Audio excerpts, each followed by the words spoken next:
0, 0 bind, and the whole time it moves.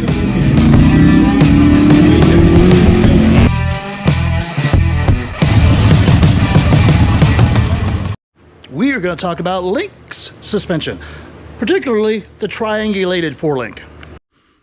It is simple and fairly common as a factory-style rear suspension. There was 1 billion of these rear suspensions used on everything. They are used on GM A bodies and G bodies, as well as on Mopars and Fords. There used to be a lot of bad information circulating around about triangulated four-links. That seemed to come from a lot of crossbreeding of information. And what I mean by that is guys were taking information from off-road chassis builders and applying that same idea to the street car.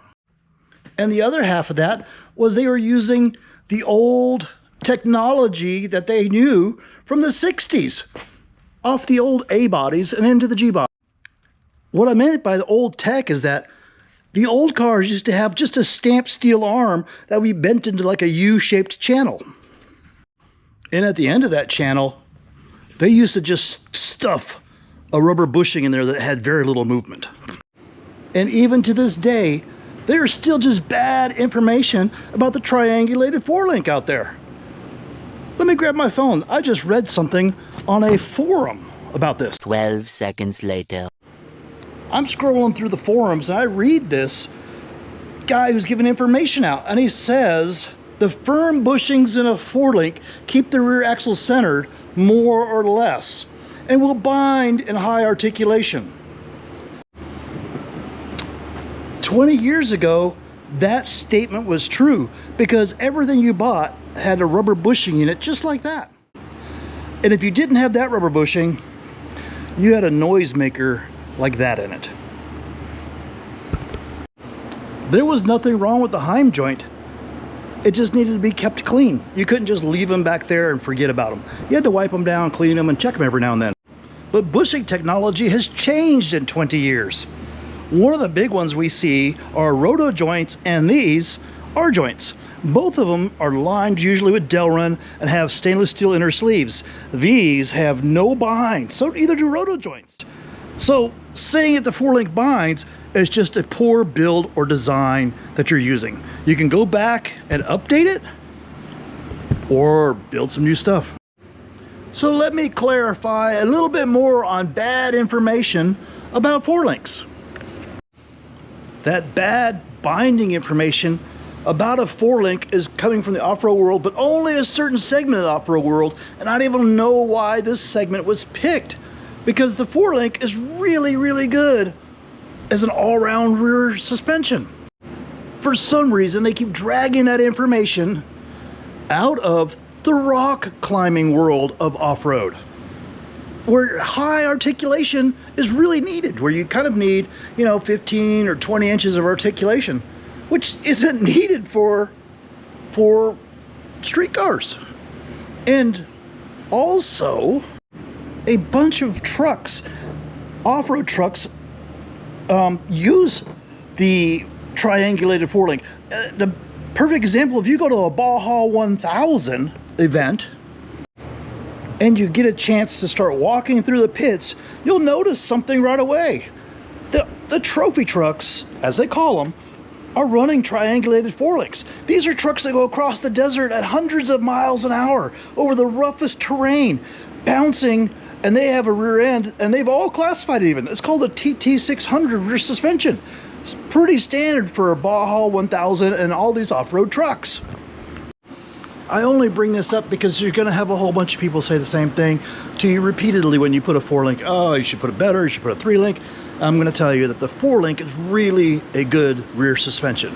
Okay, I busted out the model, but before we get to the model, let's talk about the shock. This is your typical rear shock. Doesn't matter whose brand it is. That is the actual length. This is a rear four-link coilover. And if you actually look at the distance of actual travel that shaft is in complete movement. So from the shock body to the cap, you know, you're just at 5 inches. I think this is actually like a 5.1 inch stroke.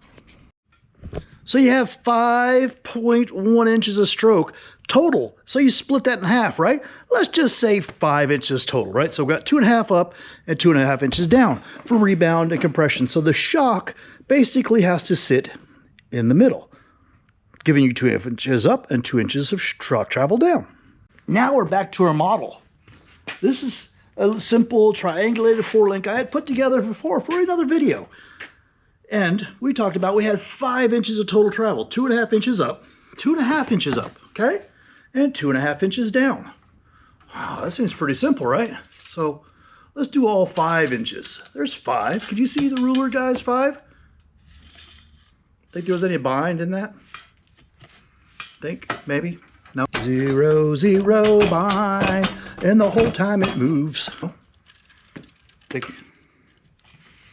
there's any bind in that at all? In that triangulated 4-link? No. This is Heim jointed with spacers to make it correct. There's no bind. I can pick it up with one hand. I can wobble it back and forth. 0 bind.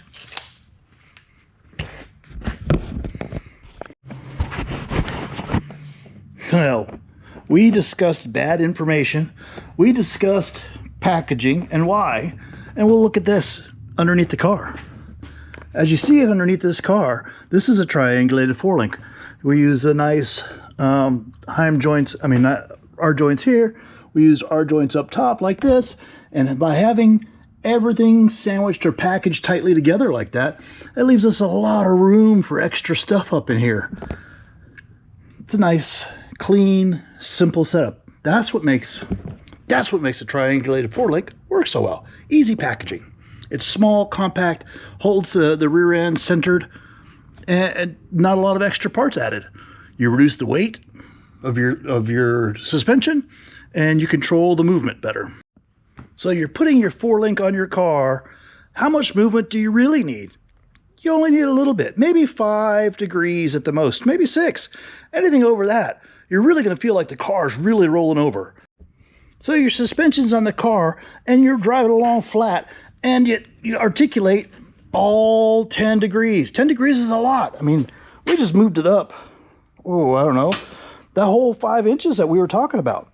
0, 0 bind, and the whole time it moves. So what does 5 degrees look like on a car? All right, so we put the level on the car. Man, that sun is right in the way, isn't it? And we're at 0 right now. We haven't reached 10 degrees yet. Let me show you on the scale. 10 degrees. We haven't reached it yet. We're almost there. But let me show you something how crazy. You ready? That's 10 degrees of tilt. Do you think you're going to need that much tilt out of your rear suspension? Oh, all right. We're back here. 10 on the money. 10 degrees of articulation. If you think that you need more than 10 degrees of articulation, I'm going to be honest with you. You probably rolled your car. You need like 1 or 2 degrees of actual articulation. 6 is excessive, and it's more than enough to cover it. But 10 degrees? Why am I pointing it out? Because on average, like I said before, you only have 2 inches or 3 inches of droop and 2 or 3 inches of compression. So when you end up with 13 inches of ground clearance at 10 degrees of rake or angle, you don't need that much, because you would end up with, a 12-inch wheel gap up here. The car's rolled over. Cars in the muscle car era, if they did not have a leaf spring, they had usually a 4-link. The 4-link was a manufacturer's dream.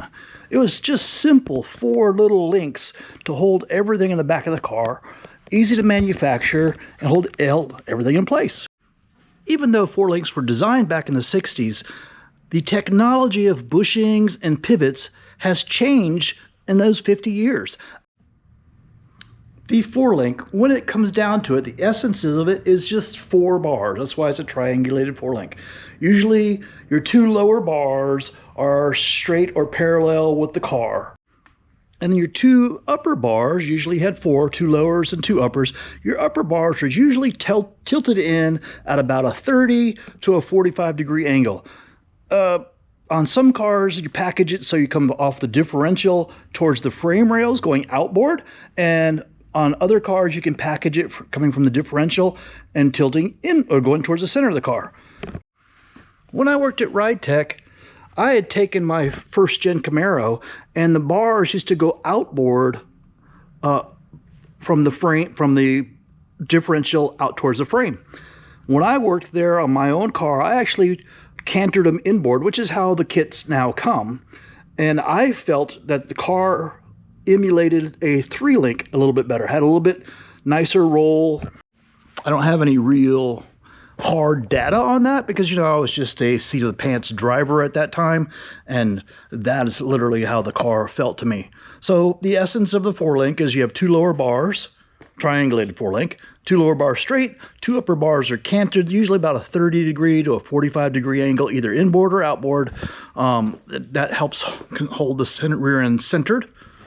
The modern bushings allow you now to create a 4-link that has virtually no bind or resistance in it, and allows a lot of articulation, as proven by the guys who are using it in trophy trucks. You know, they're driving across the desert at 100 miles an hour, going over gigantic bumps, using 12 to 15 inches of travel, and there's no bind. They're using huge, oversized roto joints in there. Lower arms are 3.5 feet long with made of billet to absorb the forces, and it's still a 4-link that's getting the job done.